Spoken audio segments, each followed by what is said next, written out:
Father जय भीम सलाम है।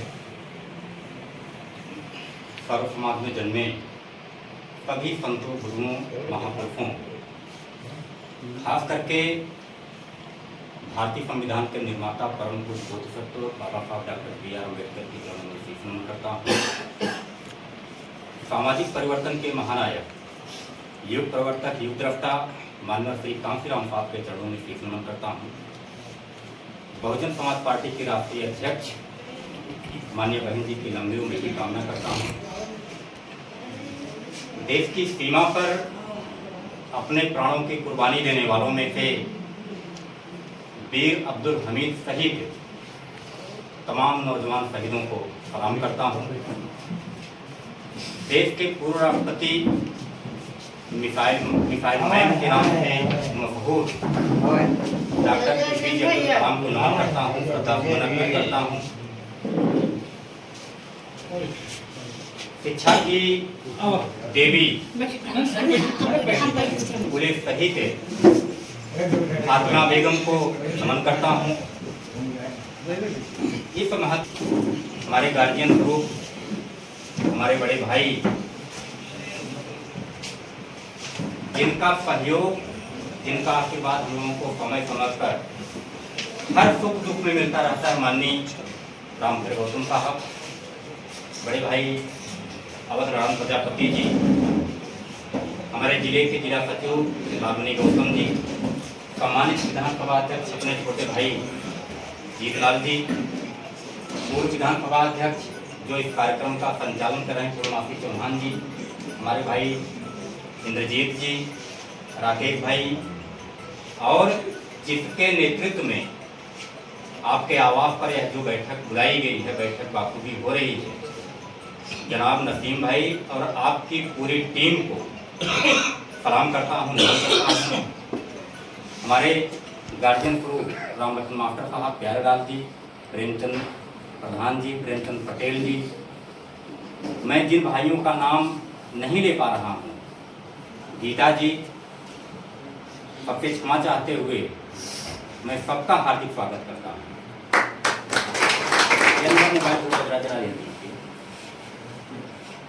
सम्मानित भाइयों, एक सुखद अनुभूति हो रही है कि आज बहुत दिन के बाद हमारे महापुरुष मानव साहब कहा करते थे कि दलित मुसलमान करो विचार, कब तक सहोगे अत्याचार। हम लोग को जैसे, लेकिन एक छोटी सी शुरुआत नसीम भाई के माध्यम से हुई है कि कम से कम BSP के हमारे कार्यकर्ता और मुस्लिम समाज के बहुत से कार्यकर्ता, वोटर सपोर्टर जो बहुजन समाज पार्टी की सरकार बनाए हैं और बहुजन समाज पार्टी का सपोर्ट करते रहते हैं। आज यह नज़ारा देखने को मिल रहा है कि हमारे मौलाना साहब भी लोगों के बीच में मौजूद हैं और यहाँ बुद्धिजीवी लोग बैठे हुए हैं और विचार करने के लिए। सब लोग अपनी रोजी रोटी तो कमा रहे हैं, अपना परिवार तो चला रहे हैं किसी तरीके से। हमारे कुछ भाई अच्छे तरीके से चला रहे हैं, कुछ लोग थोड़ी मुफलिसी में चला रहे हैं, लेकिन अपना परिवार सब कोई चला रहा है। लेकिन चाहिए क्या? मैं क्षमा चाहता हूँ, हमारे बीच में ज्ञानदेव जी हमारे सेक्टर के सम्मानित अध्यक्ष हैं, पढ़े लिखे साथी हैं, मैं आपका नाम भूल गया था, मैं आपसे माफी चाहता हूँ। मैं कहना चाहता था कि हम लोगों को चाहिए क्या। बाबू भाई बहुत जिम्मेदार साथी हैं, यहाँ के बहुत सीनियर हैं। सबको क्या चाहिए? मछली पार कस्बे में तो एक से एक पैसे वाले मैंने सुना है और हर कदम पर वो मजबूत हैं, किसी से डरने वाले नहीं हैं। मैंने ये भी सुना है यहाँ पर किसी की गुंडाई भी नहीं चलती है, मुझको ये भी पता है। लेकिन चाहिए क्या सबको? सिर्फ एक चीज चाहिए कि सबको सम्मान मिलना चाहिए। हर कोई सम्मान का भूखा है। पैसे करोड़ों लेकर के चलते रहे, पता चला कि रास्ते में कोई काला पकड़ करके झकझोर दे तो हमारे पैसे का क्या महत्व निकलता है। हम अपने जिन महापुरुषों को, जिन हिस्सों को हम याद करते रहते हैं, अगर हमारे सामने ही उनका अपमान कर दिया जाए, अब शब्दों से नवाजा जाए, तो हमारे उस पैसे का क्या महत्व है। इतिहास गवाह है, हमारा मुसलमान भाई जो चाहा है वो करके दिखा दिया है, उसको हासिल किया है। इतिहास हमको बताता है, इतिहास हमको सिखाता है, हमने देखा है, इतिहास को हमने पढ़ा है।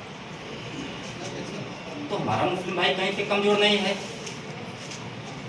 चर्चा हो रही थी कि हमारे बीएसपी के वोटर थोड़ा सा इधर बीच कुछ ढीले पड़ गए हैं, हमारी वोटें कुछ पैसे पर, कुछ मीट पर, कुछ दारू पर जो है वो खरीद ली जाती हैं, बिक जाती है। ये सही चीज है, लेकिन वो समय था कि एक भी वोट, हमारा कोई भाई बता रहा था कि चाहे अपनी जमीन जायदाद उनके नाम लिख दो, फिर भी वो वोट हाथी को ही देने वाले होते हैं। लेकिन आज क्या हो गया है, परिस्थितियों पर ध्यान देना होगा। ऐसी परिस्थितियां क्या आई, फैक्टर्स तो कई रहे हैं, लेकिन उसमें मैं एक फैक्टर पर ध्यान दिलाना चाहता हूं। इधर बीच एक ट्रेंड सा चल गया है कि बीएसपी की वोट को जैसे लोगों ने माइंड मेकअप कर लिया है कि हम इसको औने पौने दाम में जब वक्त आएगा हम इसको खरीद लेंगे। और हमारे इसी में से कुछ भाई, अब दलाल सब से नवाजना ठीक नहीं है, हमारे कुछ भाई अपने निजी स्वार्थ की वजह से वो रास्ता भूल जाते हैं, जिसकी वजह से आज सुनना पड़ता है कि नहीं बीएसपी की वोट टैक्स मस्त नहीं होती।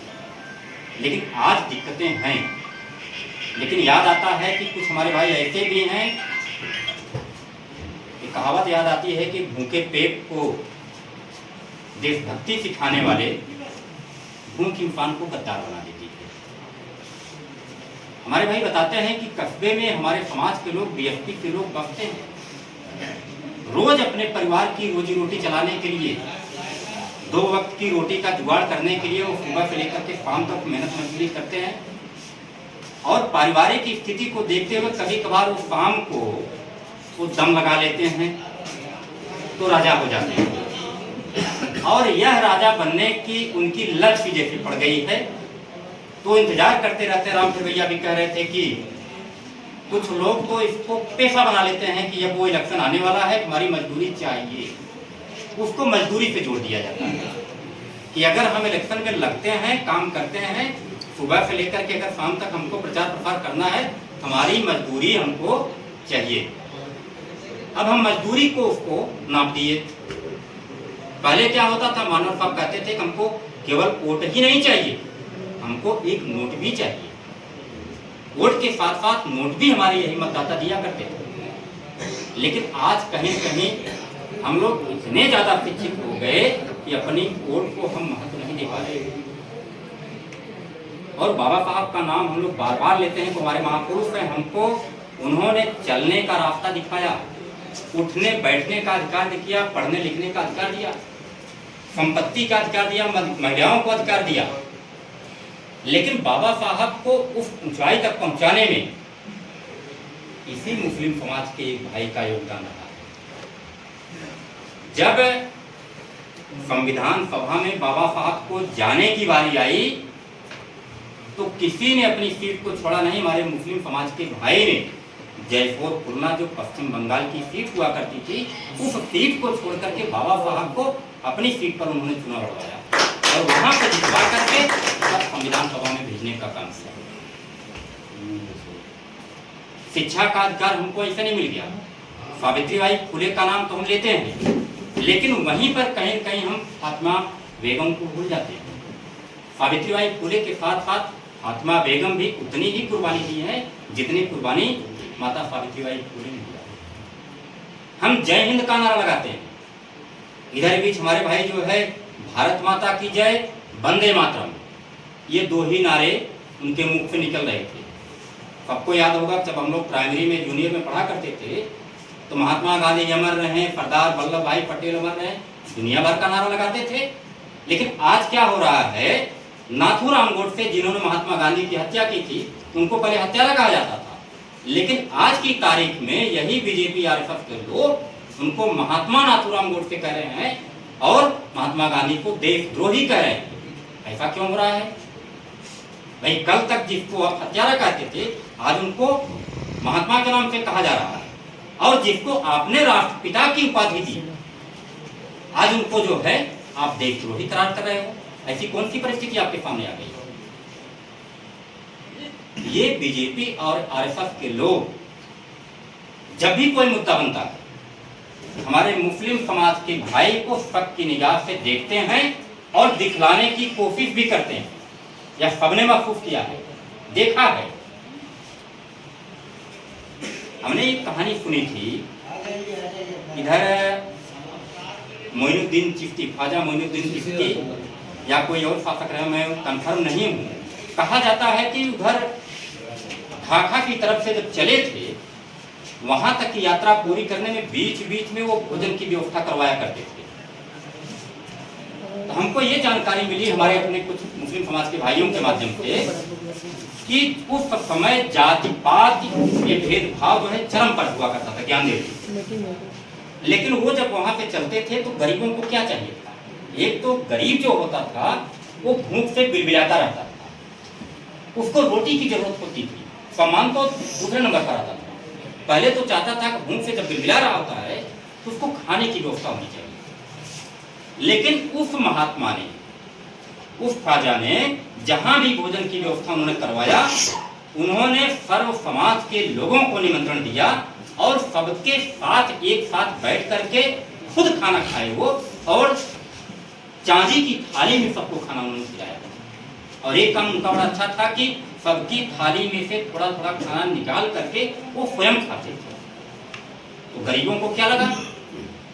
गरीबों को ये लगा कि इनसे बड़ा फरिश्ता तो कोई हो ही नहीं सकता कि जो खुद खाना सब खिला रहे हों और सबकी थाली में से खुद भोजन निकाल करके वो खुद खा रहे हों। इनसे बढ़िया फरिश्ता तुम्हारे लिए कोई नहीं हो सकता। तो बहुत से जो गरीब तबके के लोग थे, अन्य धर्मों को मानने वाले थे, वो इसी मुस्लिम समाज में कन्वर्ट। और कहा जाता है कि ढाका से लेकर के वहां तक की यात्रा सफर करने में 10 लाख लोगों को उन्होंने इसी समाज में कन्वर्ट किया।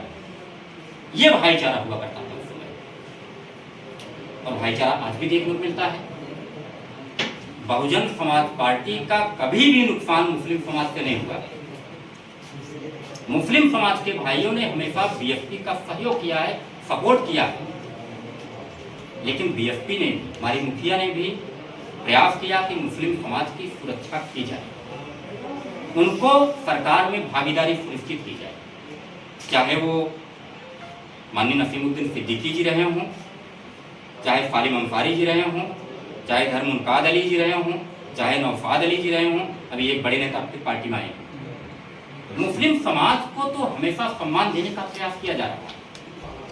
गरीब समाज क्या करता है? अगर उसको थोड़ा सा सम्मान मिलता है तो 2 कदम आगे बढ़ करके वो सम्मान देने का प्रयास करता ना सुन। और आज की यह जो बैठक बुलाई गई, खास करके कि नगर पंचायत का चुनाव है, हमारे भाई चाहते हैं, नसीम भाई चाहते हैं कि हम भी चेयरमैन हो जाएं। हम लोग 10 कदम आगे बढ़ करके आपको चेयरमैन बनाना चाहते हैं। भाई यहाँ से हमारा कोई, जब शेड्यूल कास्ट की सीट होगी तभी हमारा कोई भाई लड़ सकता है, लेकिन ज्यादातर चांसेस जो चाहे बैकवर्ड हो चाहे सामान्य सीट हो। तो हम चाहते हैं कि बैकवर्ड सीट पर भी और सामान्य सीट दोनों पर भी हमारा मुस्लिम समाज का ही भाई चेयरमैन यहाँ का। ये बहुजन समाज पार्टी की चाहत है। हम चाहते हैं कि हम आपके साथ जुड़ करके कारवां को गति दें, क्योंकि जो जलालत आप झेल रहे हैं, बहुजन समाज का हमारा कार्यकर्ता पदाधिकारी जो समाज है बहुजन समाज, वो तो सदियों से जलालत झेलता चला रहा है। अब आप लोग तो शासक हुआ करते थे, शासक होने के बाद आज परिस्थितियां बदल दी गई हैं और यह परिस्थिति क्रिएट की गई है, अपने आप परिस्थिति नहीं आई, हम लोगों के साथ साजिश हुई है। और ये मुट्ठी भर लोग, जिस तरह से ईस्ट इंडिया कंपनी, हमारे पढ़े लिखे लोग भाई जानते होंगे, ईस्ट इंडिया कंपनी एक कंपनी के माध्यम से सिर्फ इंडिया में व्यापार करने की मकसद से आए थे और यहाँ बिजनेस करते करते पूरे देश को अपने कब्जे में ले लिए। उस समय मुगल साम्राज्य हुआ करता था, औरंगजेब जी यहाँ के अंतिम शासक थे और इसी में फूट डालो और राज करो की नीति लगाई गई और पूरे देश पर कब्जा कर लिया गया। आज भी उसी पैटर्न पर काम हो रहा है। ये बीजेपी आरएसएस के लोग ठीक उसी पैटर्न पर काम कर रहे हैं।